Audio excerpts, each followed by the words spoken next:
All right, so I'm getting an unprecedented amount of people reaching out who are interested in picking up a pre-sale or pre-construction condo unit as an investment. So in this video, I'm going to cover what I believe to be the very best floor plan for an investor to pick up in one of these projects. I'm that agent Kelly. I talk about Canadian real estate, pre-construction, investing, my local market of Abbotsford and the Fraser Valley. And if you guys are into that, subscribe to the channel, like this video. And if you want to chat one-on-one, I have a link in my description that books right into my calendar. All right, so I'm going to show you guys a project called the Commons in Willoughby, mainly because they have a floor plan that I really like right now. However, this floor plan does exist in most pre-construction launches these days. Now, specifically, this project is 10% down, completing in 2026, and it's located in Willoughby, built by Zenterra, which is a great developer. So if you do end up being interested in this, book that call. So the floor plan that I think is the very best for investors is what they call a junior 2-bedroom. And excuse me here as I scroll down to actually find it within this brochure. They have a bunch of different variations of it, but I'll show you guys this one. So this right here is a junior 2-bed, 1-bath, right? So the reason why they don't call it a 2-bedroom, 1-bath is because the second bedroom legally is not a bedroom. So for it to be a legal bedroom, it has to have a window and a closet. This one just has a closet, but no window. So this is perfect for a couple or maybe a couple with a young child, a newborn baby, whatever the case may be. You've got those two separate spaces there. This room is definitely big enough for, a kid that's probably under the age of 10 to live in, possibly 10 as well. I don't know. But either way, you get what I'm saying. So the reason why I like specifically this floor plan, I've seen the junior 2-bed, 1-bath been done many, many ways. Sometimes the bedrooms will be side by side. I don't like that. I like how there's a separation. Sometimes you'll see the kitchen where it's just literally a straight line of like the countertop will literally just be like a straight line here. I like it better when it's an L shape, and especially this one, how it has an island here, which is much more functional. You also don't need a dining room table. You can eat your dinner right here at the island. You see the 3-stool setup here. The bathroom has 2 entryways, right? You got your walk-in closet here. You can enter the bathroom from, the main hallway. You can also enter it from the ensuite. So super functional floor plan here. It's 624 square feet. And if you actually look down here in the bottom right, this highlighted part is actually where this floor plan exists in the building. And in the very bottom right, you'll see north is facing up. So we know this is an east-facing junior 2-bed, 1-bath. Now, why do I like this floor plan? The reason why I like specifically this floor plan is you're going to get a monthly rent that is only slightly less than a 2-bedroom. So for example, this one in Willoughby, I believe will probably rent for about $2,300 to $2,400 a month, whereas a full-blown 2-bed, 2-bath might get you $2,700. So $300 a month less rent. However, the price you pay for one of these is probably about 150 grand less than a full-blown 2-bed, 2-bath that is, 850 square feet.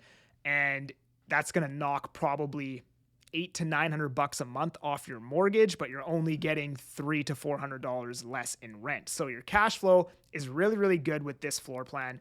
My other favorite reason, and people are going to call me a scum of the earth for pointing this out and bringing it to your attention, but with a junior 2-bed, 1-bath, especially with a square footage like 624 square feet, a problem you'll run into with an 850 square foot 2-bed or a 900 square foot 2-bed is the tenants you get could possibly live their entire lives in that floor plan. Meaning, you rent it out today for $2,700 a month. Well, the rent in 8 years is probably going to be like $4 grand, and they're still paying you $2,700 a month, and you can't get them out of there. The only way that the tenants leave that unit is if they willingly leave, or you sell it and the new buyer plans to occupy that space. Well, with a junior 2-bed, 1-bath this size, 600 square feet and under, your tenant turnover is likely going to be every 2 or 3 years. Meaning, every 2 or 3 years, you get to now put a new tenant in there, bump up the rent to market rates, reset your cash flow, where you don't actually have to, because at a certain point, if the tenant's paying you way less rent than market rents, it just makes sense to sell the unit. But then you sell the unit, you have to pay a guy like me a bunch of money to sell it. You have to pay, your capital gains. Then you have to go buy another unit, pay the property transfer tax again. You have to pay lawyers. It's very expensive to transact in real estate, right? So ideally, you want to hold these units for as long as you can. The longer you hold them, the better it gets, right? So with the junior 2-bed, 1-bath, this also works with a 1 and den, which is basically what this is, but they brand it as a 2-bed, 1-bath. With a junior 2-bed, a 1 and den, a 1-bed, you're going to have that tenant turnover every 2 to 3 years, right? Because things change, right? Maybe the kid grows up, he's 13, 14 years old now, he can't live in that room anymore. Maybe they separate, maybe they need more space, whatever the case may be. It's very hard to live in this square footage your entire life. Therefore, likely every 3 years, you pretty much for sure are going to have a new tenant in that space. You get to bump up the market rate, etc.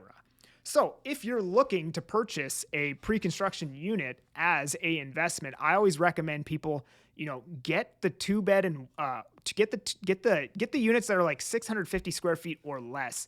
In my opinion, the price per square foot is higher, but they have a very high buyer pool. It's very hard to resell a 2-bed, 2-bath for $750K to somebody later on in the future, in my opinion.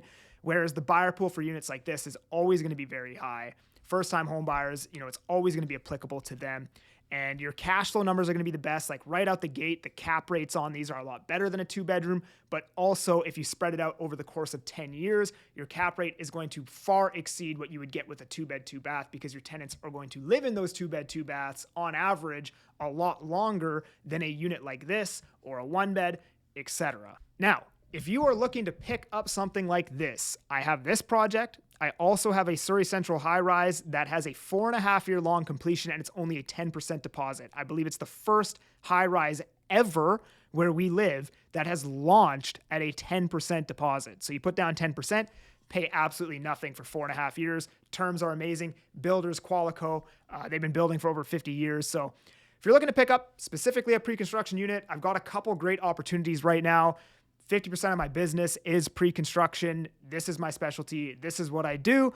Feel free to book that call with me. Subscribe to the channel. I'm that Agent Kelly, and I'm making moves to move you. Peace.